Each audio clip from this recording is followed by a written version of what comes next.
One of the biggest games of this college football season is about to be played this week, week 2. We got Texas traveling to the big house in Ann Arbor to take on the defending national champions, the Michigan Wolverines.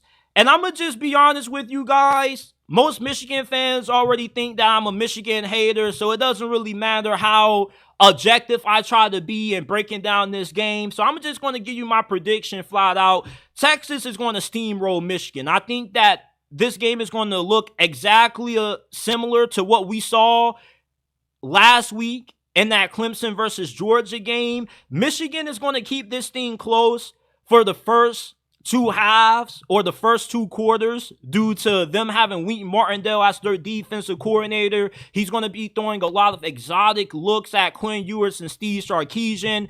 And no matter how good of an offensive mind you are and how good of a quarterback you are, when you are going up against Wink Martindale, who's one of the most legendary defensive coordinators in NFL history, you're going to struggle, at least for the first two quarters. And I can see this being a 13-7 game at halftime. And then Texas eventually pulls away in the second half because Michigan's defense starts to get tired. They start to get gassed due to their offense not being able to do anything at all. Michigan's offense looked absolutely terrible against Fresno State. And you could see an offense that lost a lot of production from last year. The offensive line wasn't as dominant as what it was in 2023. Colson Loveland is the only reliable playmaker that they have on offense. The receivers aren't really that good. And that quarterback, you're mid at that position. Davis Warren, I'm rooting for him. I love his story. I love what he's had to overcome to get to this point. But he's no J.J. McCarthy. And as much as we slander J.J. McCarthy for being a game manager, not really being asked to do too much, one thing you got to give J.J. McCarthy props for is that when Michigan asked him to throw the football to win games, he was able to get it done. If you got to ask Davis Warren to win you games, you're in trouble. Michigan is solely dependent on their ability to have success on the ground. Texas knows that.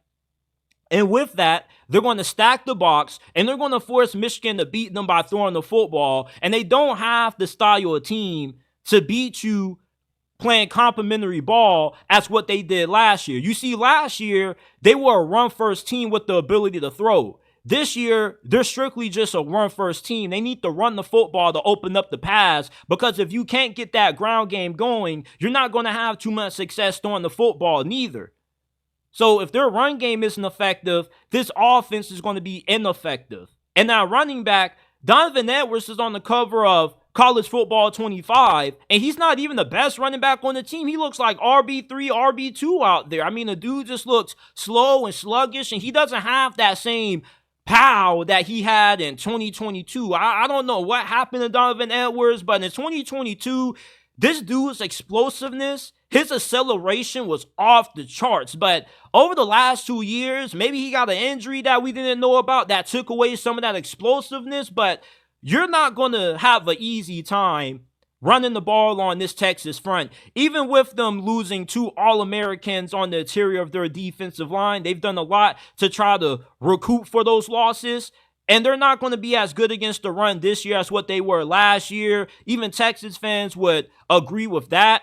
But if you're just a run-dependent team and that's your way of winning games and you don't have the ability to throw, then Texas is going to suffocate you. Similar to Clemson. You know, Clemson has a pretty good group of running backs, but Georgia took away their ability to run the ball and made them have to throw it when they didn't want to. And that's the same situation that Texas is going to put Michigan in.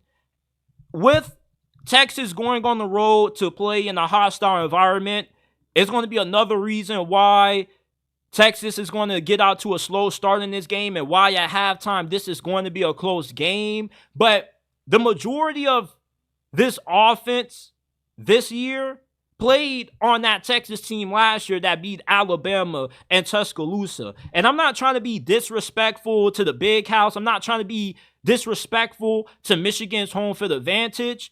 But if Texas can beat Alabama and Tuscaloosa, then they can definitely beat Michigan in the big house. Playing in Tuscaloosa is more difficult than playing at Michigan. Alabama has lost less than 10 games at home over the span of a decade. So this is a Texas team that knows how to prepare for playing in environments like this. And the crowd definitely is going to have an effect on them. But once we get into the second half and Michigan's offense keeps going 3-and-out, and they can't sustain drives, and that defense ends up having to be on the field for 80, 95 plays, you're going to start to see Texas wear down Michigan's defense. Michigan does have a good amount of depth on defense as well, but they're not as deep on defense as what they've been the previous 2 years. So give me Texas to win this game.